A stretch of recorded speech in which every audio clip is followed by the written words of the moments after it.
Tesla. Ini adalah instrumen NMR yang pertama kali. 7,04 Tesla. Ini adalah ukuran dari kekuatan kemagnetan instrumen.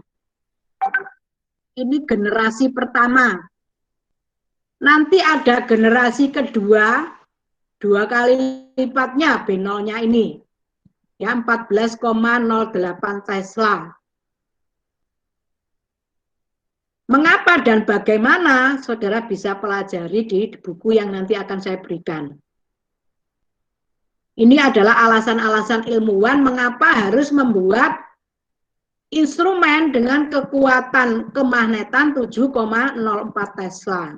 Itu di generasi pertama. Generasi kedua 2 kali lipatnya. Otomatis nanti keterbacaannya juga makin jelas. 2 kali lipat jelasnya. Oke. Jadi ini dari sisi instrumen dulu. Lalu bagaimana instrumen itu membaca analit kita? Kalau berupa hidrogen, seperti ini kuatnya terbaca. Karbon, itu 1/4-nya. Ya, jadi kalau sama-sama karbon, hidrogen, dimasukkan ke dalam instrumen dengan kekuatan kemagnetan yang sekian itu, dia akan bervibrasi kalau hidrogen itu 300 Hz, 300 getaran per detiknya. Nah, kalau karbon hanya 75,5. Nitrogen lebih kecil lagi, ya, sepertiganya karbon, ya, hanya 25,5. Ya, 1/12-nya hidrogen. Nah, seperti itu. Sehingga kalian bisa bayangkan, kalau analit kita mengandung karbon, seperti apa dia bergetarnya di dalam alat. Kalau hidrogen, seberapa kuatnya di dalam alat. Mengapa kok bisa begitu? Kalian harus ingat, hidrogen itu hanya 1 proton. Di luarnya hanya 1 elektron. Ya kan? Bagaimana dengan atom-atom yang lain? Katakanlah seperti karbon, 13. Berarti ada 13 proton di dalam inti.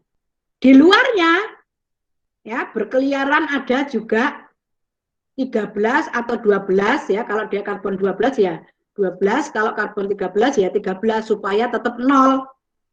Atom kan begitu, toh? Nanti kalau lepas 1 kan menjadi negatif 1. Kalau kemasukan 1, jadi positif 1, kan begitu. Nah, kalau 0 masih berupa atom, protonnya 13, berarti elektronnya juga 13.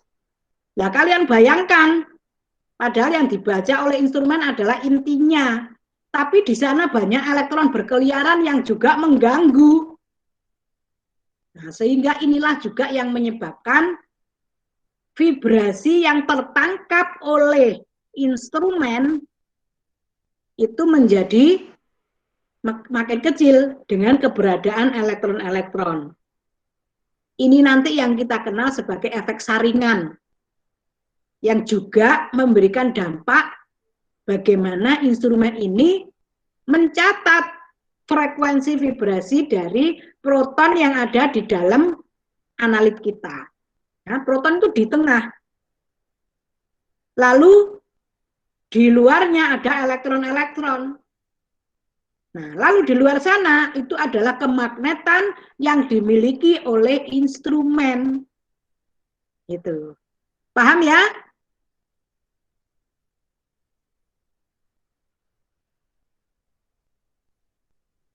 Baik. Saya lanjutkan lagi.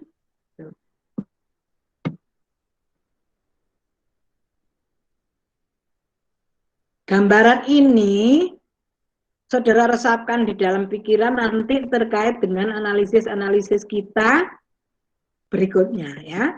Jadi paling kuat ditangkap oleh elektron adalah hidrogen.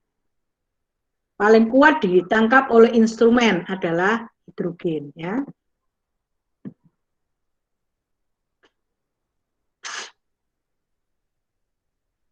Ini adalah chemical safe, gambaran jarak dari TMS ya. Oke, saya ulang lagi ini.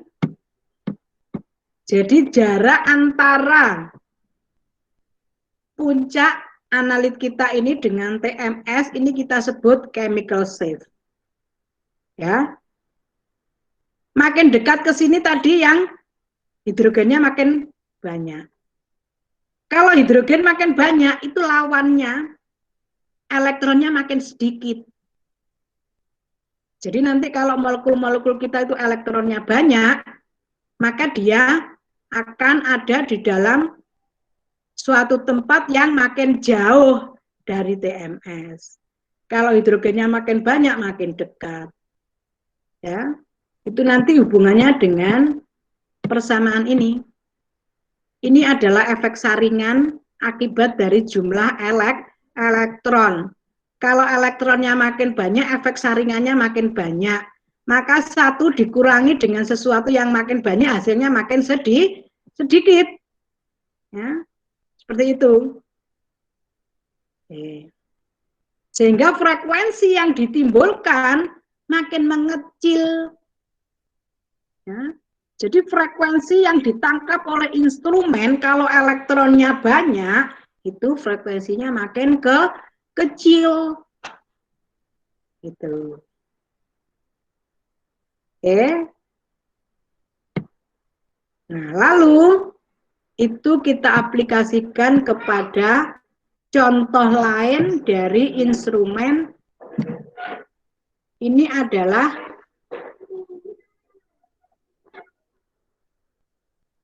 senyawa apa itu?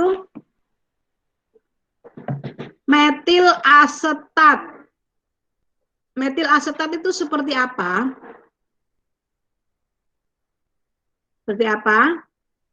Itu jenisnya ester, ether, atau apa? Lalu ris piye ta ris?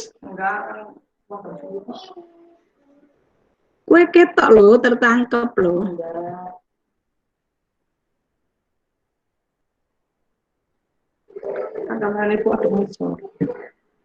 Enggak, ngadep tembok kono.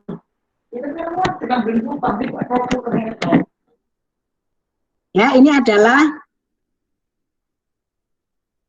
senyawa metil asetat. Jadi termasuk golongan ester ya. Golongan ester. Jadi asam asetat yang salah satu hidrogen yang ada di rantai karbonnya diganti metil, berarti punya cabang ya, punya cabang. Kira-kira kenapa kok tidak hanya muncul satu puncak? Berarti ada karakter yang berbeda dari sisi kemagnetannya. Ya, di sini ini masih HNMR ya, saya salah memberikan judul. Ini masih HNMR.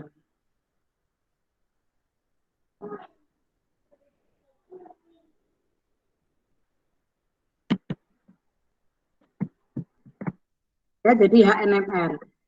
Bahwa dikatakan di sini, otomatis metil asetat yang terbaca siapa? Hidrogen yang ada di CH3, baik yang di posisi rantai ataupun di posisi cabangnya ya. CH3 inilah yang terbaca oleh instrumen HNMR. Ya, hidrogen yang ada di CH3, ini juga hidrogen di dalam CH3, meskipun sama-sama metilnya, mereka tidak setara dari sisi kemagnetan, karena itu muncul puncak yang berbeda. Kalau setara muncul di dalam satu puncak, seperti contoh hidrogen pada benzen tadi. Ya. Ini metil ini tidak setara.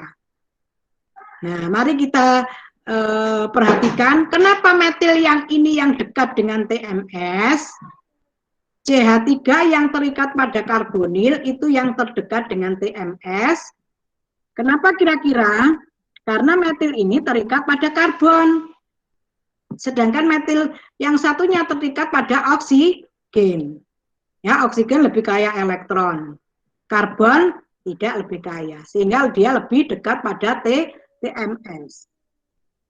Ya. Jadi dia ada halangan oleh elektron-elektron yang ada pada oksigen sehingga dia lebih terpental menjauh dari TMS. Ya, jadi untuk metil asetat ini muncul di dua puncak. Alasannya karena masing-masing hidrogen yang ada pada CH3 itu tidak setara. Tetapi hidrogen 3 ini, 3 hidrogen yang ada di metil ini, tiga-tiganya itu setara. Karena itu muncul dalam satu puncak. Ya, begitu. Nah, saudara lihat ketinggian mereka setara karena sama-sama 3 hidrogen. Mereka terpisahkan oleh jarak karena efek dari elektron-elektron yang ada pada oksigen memberikan efek saringan sehingga vibrasinya makin kecil sehingga dia makin jauh atau lebih tidak sensitif oleh instrumen. Padahal kan sebenarnya mereka sama-sama CH3. Harusnya getarannya sama frekuensinya. Karena adanya efek saringan maka frekuensinya jadi berbeda. Ya, dan itu yang menyebabkan mereka menjadi tidak satu puncak ya. Untuk metil yang terikat pada karbon dan metil yang terikat pada oksigen ini tidak ada pada satu puncak. Oke.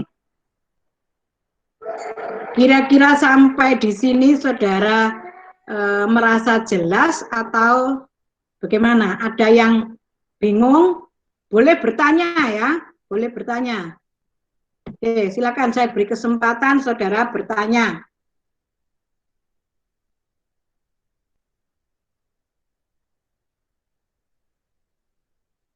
Masa sudah sangat jelas? Ayo bertanyalah. Atau mungkin kalian punya pendapat, apakah benar Bu seperti ini? Begitu, ayo. Silakan saya beri kesempatan.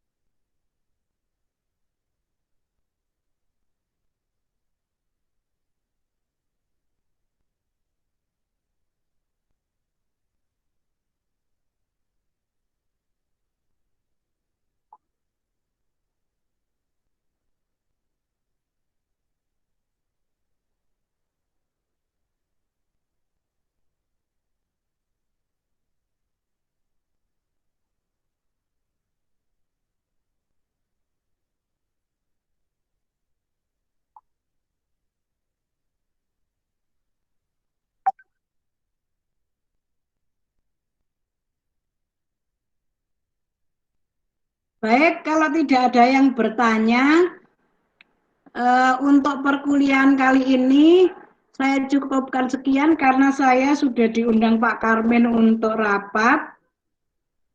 Terus sebentar lagi nanti saya jam 11-an juga ada janjian ya. Sekarang saya mau harus rapat di jurusan ya. Saya tunggu sampai 10 menit apa 5 menit. Silakan bertanya.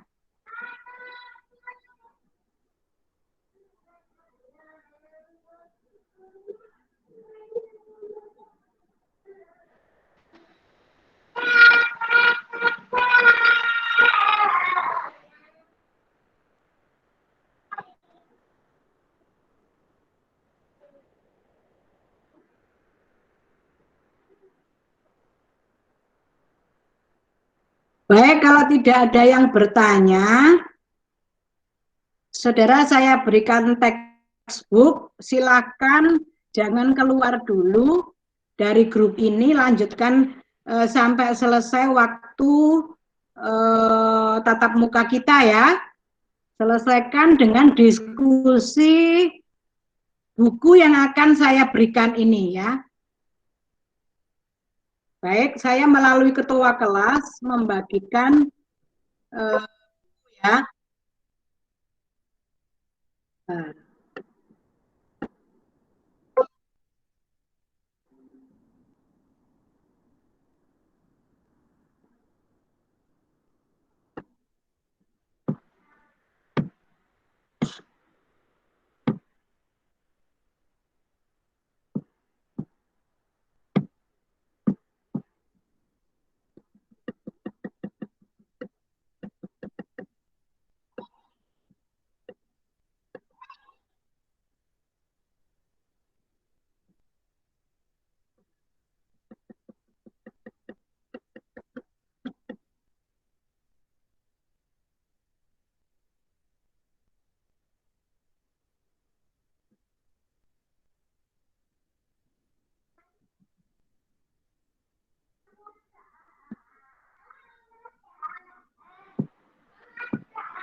Oke, supaya perkuliahan saya nyambung dengan pengetahuan saudara ya. Jadi ini saya berikan buku, silakan dibaca dulu.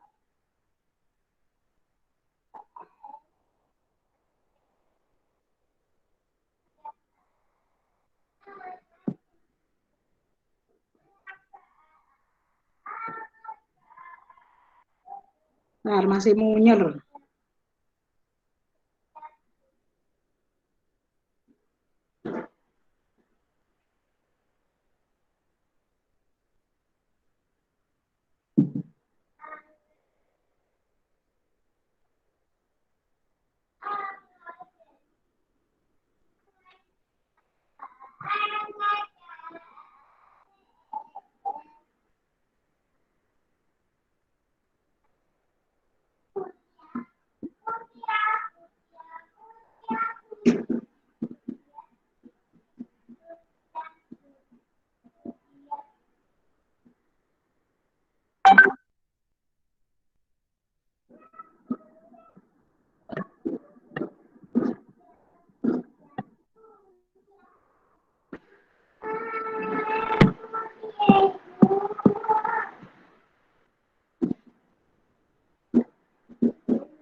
Mohon maaf, Bu. Sepertinya Kesulitan ya, saudara. sepertinya WA webnya yang kurang tidak connect, Bu. Oh gitu ya. Ini masih muter aja juga di tempat saya. Bentar.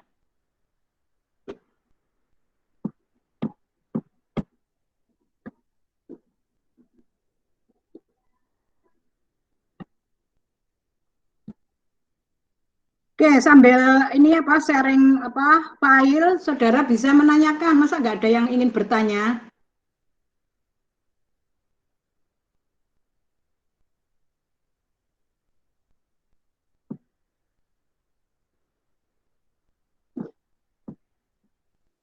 Mohon maaf Bu, saya ingin bertanya.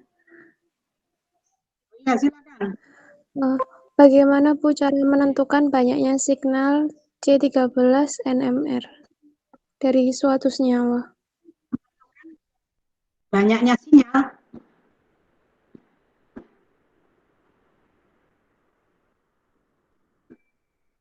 Apa mungkin yang saudara maksud apa? Coba diulang lagi pertanyaannya. Menentukan sinyal apa? Sinyal C13 NMR Bu dari suatu senyawa. Oke, jadi bagaimana karbon-karbon itu bisa terbaca dari CNMR begitu ya? Jadi saudara harus tahu yang awal sekali bahwa HNMR hanya untuk menangkap sinyal-sinyal dari hidrogen. CNMR juga begitu untuk menangkap sinyal-sinyal dari karbon yang ada atau tersusun di dalam rangkaian molekul ya. Bagaimana itu bisa terbaca oleh instrumen, sekali lagi yang terbaca itu adalah